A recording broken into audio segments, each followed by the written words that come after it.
নমস্কার,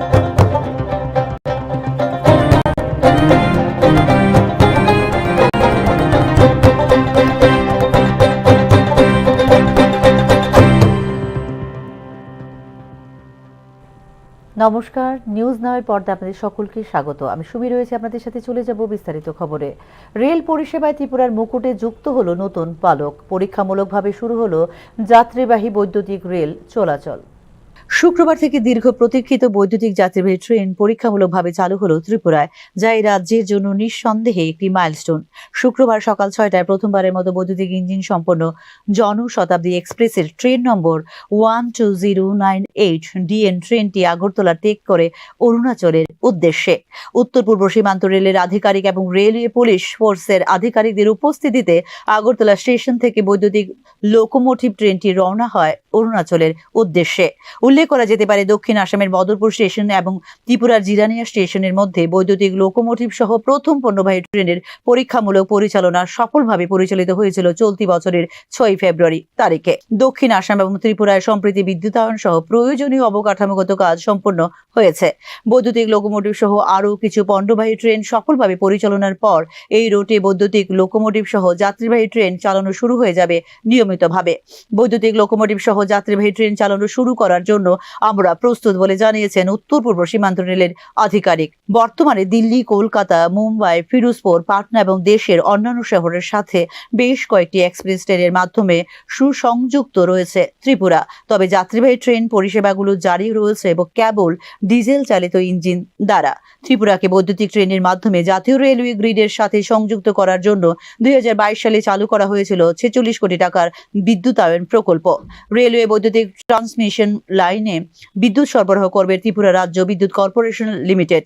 বৈদ্যুতিক rail line সহ অবকাঠামো প্রস্তুত হওয়ার সাথে সাথে আইকনিক বন্দে ভারত এক্সপ্রেস ট্রেনগুলো আসামের শিলচর এবং আগরতলা পর্যন্ত সম্প্রসারিত করা হবে বলে দৃঢ় প্রত্যয় ব্যক্ত করেছে উত্তর পূর্ব সীমান্ত রেল।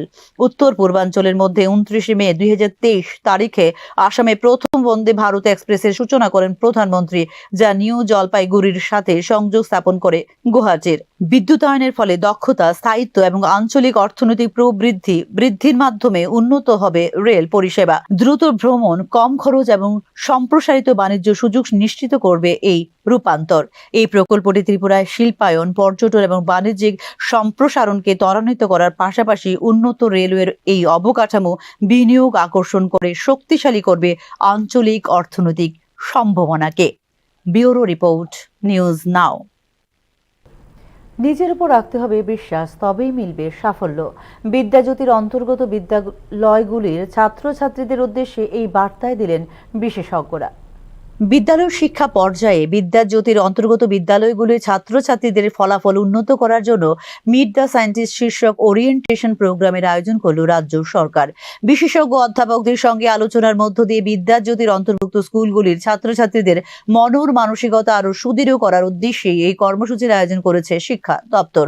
ছাত্রছাত্রীদের নিজের উপর রাখতে হবে বিশ্বাস, তবেই মিলবে সাফল্য বলে বিশেষ করে বিদ্যাজ্যোতির অন্তর্গত বিদ্যালয়গুলির ছাত্রছাত্রীদের উদ্দেশ্যে বার্তা দিলেন आईआईटी कानपुरेर अध्यापक तथा पद्मश्री एसी भार्मा। अपने ऊपर यकीन रखना है, सेल्फ डिपेंडेंट होना है। ये हमको वो पढ़ाएगा तब हम पढ़ेंगे, वो चीज़ मिलेगा तब हम करेंगे, वो चीज़ मिलेगा तब हम करेंगे, ये मेरे स्कूल में ये नहीं है, मेरे स्कूल में लैब नहीं है, वो सब कुछ नहीं। हम खुद से पढ़ सकते हैं, हम खुद से सीख सकते हैं, हम खुद से जान सकते हैं। अपने ऊपर यकीन रखना है, अपने ऊपर विश्वास रखना है और खुद से काम करना है। स्कूल, कॉलेज, ट्यूशन, ये वो सब हेल्प करने के लिए। जो आदमी खुद से नहीं काम कर सकता है ना, खुद से सीख नहीं सकता है, पढ़ के नहीं किताब पढ़ के सीख नहीं सकता है, वो आगे ज़िंदगी में कभी अच्छा नहीं करता है। और जो अपने से सीखता है, गलतियाँ करता है, मुश्किलें होती हैं, उसमें उसको संघर्ष करना पड़ता है, टाइम लगाना पड़ता है, लेकिन कर लेता है अंत में, उसको पूरा अभ्यास हो जाता है ज़िंदगी की लड़ाई लड़ने के लिए।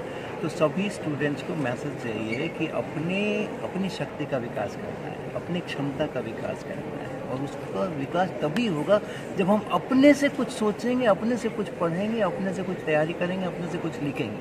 পদার্থবিদ্যা এবং গণিত শাস্ত্রে কিছুটা ভীতি থাকে ছাত্রছাত্রীদের, যা শুধুমাত্র মনস্তাত্ত্বিক বিষয় বলে জানিয়েছেন অধ্যাপক এসি ভার্মা। मैथमेटिक्स से डर होता है, लेकिन वो डर जो होता है ना, हमेशा जैसे भूत से डरता है आदमी, वैसा ही डर है।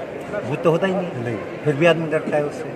तो उसी तरीके से मैथमेटिक्स में और फिजिक्स में डरने का कुछ भी नहीं है, लेकिन उसका भूत बना हुआ है, तो उसके कारण से डरते हैं। वो भूत हम लोग झाड़ फूक करके उतार देंगे, नहीं डरेंगे लोग। উল্লেখ করা যেতে পারে সেন্ট্রাল বোর্ড অব সেকেন্ডারি এডুকেশনের অন্তর্ভুক্ত বিদ্যাজ্যোতি স্কুলগুলিতে 2025 সালের বোর্ড পরীক্ষায় সাফল্যের হার বৃদ্ধি পেয়েছে অনেকটাই। এই ক্ষেত্রে দশম শ্রেণীতে পাশের হার 86%, যা আগের বছরের তুলনায় 26% বেশি। একইভাবে দ্বাদশ শ্রেণীতে পাশের হার 71%, যা আগের বছরের তুলনায় 21% বেশি। দশম শ্রেণীর বোর্ড পরীক্ষায় 15টি বিদ্যাজ্যোতি স্কুলের শিক্ষার্থীরা 100% পাশের হার অর্জন করেছে, যেখানে গত বছর এই কৃতিত্ব অর্জন করেছিল মাত্র একটি স্কুল। এর মধ্যে 12টি হলো বাংলা মাধ্যম স্কুল এবং 3টি ইংরেজি মাধ্যম স্কুল।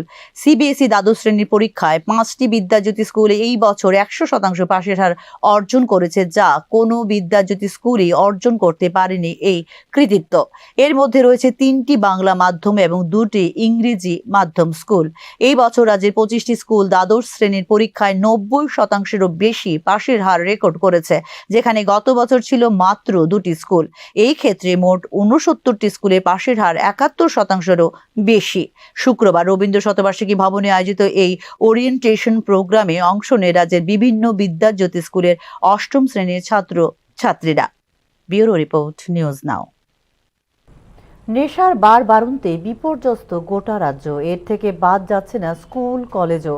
মূল এই বিষয় নিয়ে রাজ্য পুলিশ মহানির্দেশকের কাছে ডেপুটেশন প্রদান করল বাম গণতান্ত্রিক ছাত্র যুব সংগঠন DYFI-TYF। শুক্রবার রাজ্য পুলিশ মহানির্দেশকের কাছে ডেপুটেশন প্রদান করল সংগঠনের 5 জনের প্রতিনিধি দল। এছাড়া রাজ্যব্যাপী বৃদ্ধি পেয়েছে চুরি, ছিনতাই, ভেঙে পড়েছে ট্রাফিক ব্যবস্থা বলেও এদিন অভিযোগ করেন DYFI-TYF নেতৃবৃন্দ।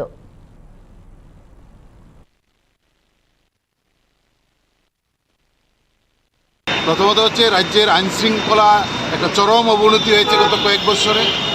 নেশার চূড়ান্ত বারবারন্ত, গোটা রাজ্য নেশায় ঢুকছে, এমনকি স্কুল কলেজে পর্যন্ত নেশা আশ্রে পড়ছে। বিভিন্ন দিকে যে করিডোরগুলো, সেই করিডোরগুলো সম্পূর্ণভাবে মুক্ত। নির্দিষ্টভাবে আমরা কতগুলো চিহ্নিত করেছি। আমরা মুখ্য সচিবের কাছে এই নেশার করিডোরগুলো সম্পর্কে আমরা ওনাকে অবগত করব। তার সঙ্গে চুরি, ছিনতাই, এগুলা গোটা রাজ্যের একটা ভয়াবহ অবস্থা রূপ নিয়েছে। মানুষ নিরাপত্তাহীনতায় ভুগছে প্রতিদিন। এর সঙ্গে আমরা যুক্ত করেছি যেটা, যে ট্রাফিক ব্যবস্থাও প্রায় ভেঙে পড়েছেন। গোটা রাজ্যে প্রতিদিন যান দুর্ঘটনা ঘটছে, একাধিক মানুষ প্রতিদিন মারা যাচ্ছেন। আমরা দেখছি ট্রাফিক পুলিশ ব্যস্ত হচ্ছেন ফাইন কাটার জন্য, অথচ নিজের প্রতিদিন দুর্ঘটনা হচ্ছে, এই ক্ষেত্রে প্রায় নিষ্ক্রিয়। এখনকার মতো সংবাদ এই পর্যন্তই। পরবর্তী সংবাদ দেখতে চোখ রাখুন নিউজ নাও এর পর্দায়। নমস্কার।